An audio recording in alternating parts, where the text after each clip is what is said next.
even though the college basketball season isn't over yet, that hasn't stopped a massive number of players from hopping into the transfer portal, Borzello. I think the last time that I checked, or at least the last number that I saw, was somewhere around 1,400. Is that correct? That have entered the portal?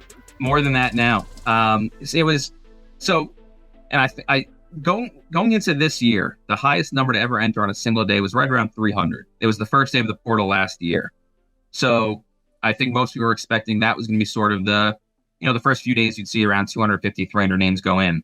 The first day the portal was open last Monday saw 750 players go in the portal. Oof. Which is, I'm not a math whiz. It's almost 3 times as many as the previous record. And now I think we're up to probably around 1,500 or 1,600 that have entered since last week.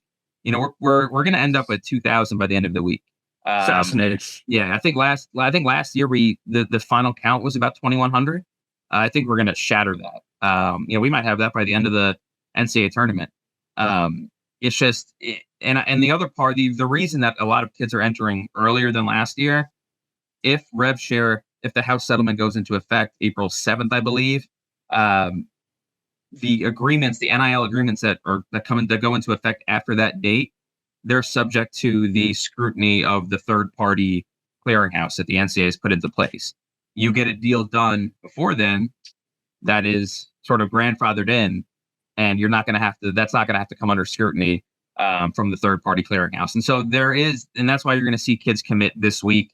They're going to make decisions, maybe not take the 4 or 5 visits that they were doing last year. It's going to be get in the portal, find your schools. In a lot of these cases, schools, then players, they already kind of know who they want, and they've, right. But we're going to see faster decisions and a quicker decision-making process than we've seen in previous years too. And much to the chagrin of a lot of the coaches that are currently still in the tournament or that have made a run in the tournament. The transfer portal has been a hotly debated topic in the press rooms that you have been in Q&As with a lot of these coaches in this tournament. And again, from what I gather, it sounds like this is making a lot of the coaches less than pleased. I'm not going to ask you, is the way things are going now, is it sustainable? Because it's not. So what is the fix for this, Borzello? And is it something that you think can happen relatively quickly? And if so, what's the timeline for something like this? Well, I think the biggest thing that could be pretty easily fixed is the timeline for the portal. Last year it opened the Monday after Selection Sunday. This year it opened the Monday after the first weekend of the tournament. So the NCAA has cleared out the entire month of April from high school recruiting events. There used to be 2 live periods in April where coaches could go and watch high school juniors, sophomores, whatever.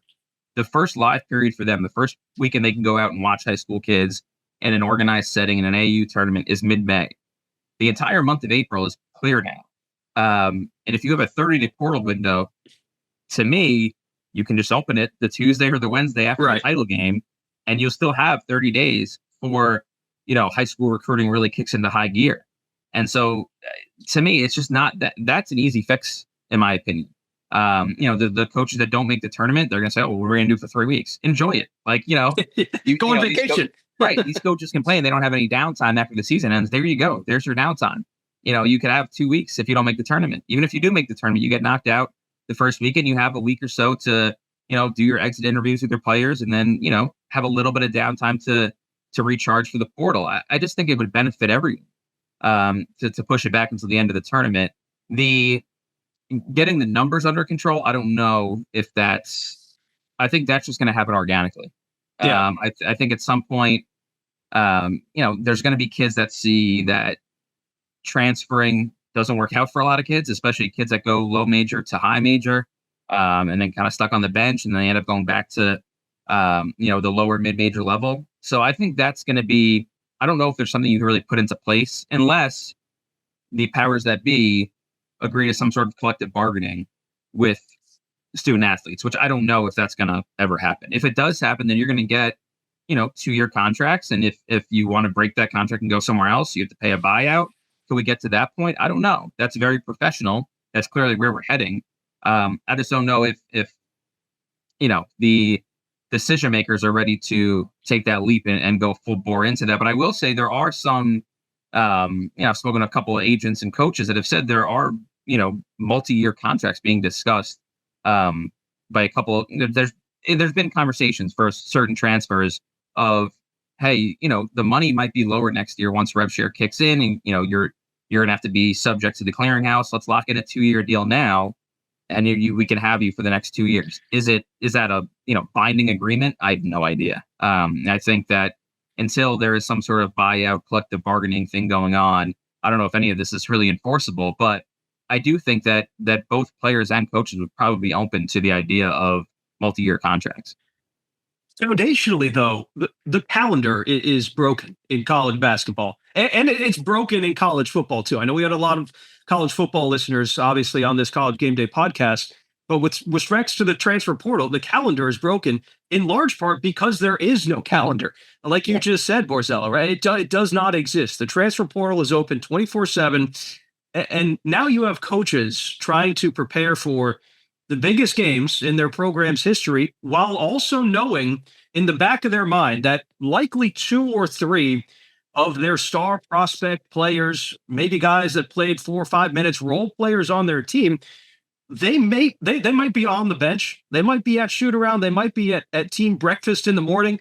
But for all intents and purposes, they're not there. Like, they're gone. A lot of them know where they're already going. I know Danny Hurley has mentioned that. Like, a lot of his guys knew where they were going already before they even entered the portal. So to me, the calendar isn't just doing a disservice to the coaches. It's doing a disservice to the players by forcing them also, like we've seen already in this tournament, it's forcing them to choose between their current team and their potential future team, when it just doesn't have to be that way, right? I mean, why not just have a dead period from Selection Sunday till the Tuesday after the championship in April, right? Well, there's also, speaking of doing disservice to the kids, I think more kids are making bad decisions. They're being rushed into decisions that they're trying to get done before a certain date, or, hey, if my name's in the portal right away, I have these 5 schools. I want to make my decision before the next wave of kids gets in the portal. I don't have time to take visits. They're playing in the tournament. I can't go to their campus for a visit anyway. Let me just, make my decision between these 3 schools, and I'll do it without ever going to campus. I'll do it with only talking to the coach 2 or 3 times. He probably hasn't had time to watch my film or really do any due diligence on my character. I'm going to get there, and he's going to really have no idea who I am. I don't have a relationship with him. These kids are going from high school recruitments, which took 2-3 years, to a transfer recruitment, which is done in. There's kids that have already committed. So those recruitments for a week. Less than that in some cases. And so I think that's another big part of it is we're going to see a lot more decisions get rushed, and therefore on both sides, coaches are going to try to push for commitments quickly because we need 6 transfers. We got to get them now. And then kids are going to rush into decisions. They're going to end up at places they don't want to be. So it's just all around the calendar is a huge issue. I've had coaches on the way to games, on the way to NCAA tournament games, call me and say, hey, do you have a phone number for this kid? And I'm like, you're playing in an hour and a half. He's like, well, I got to call him. We need a point guard for next year. It's a mess. And the other part is the whole idea of the portal window was a very strict, 30-day period where kids could be in the portal. But now, you could be a grad transfer. If your coach gets fired and schools are firing coaches earlier and earlier, there were hundreds of kids in the portal before it technically opened.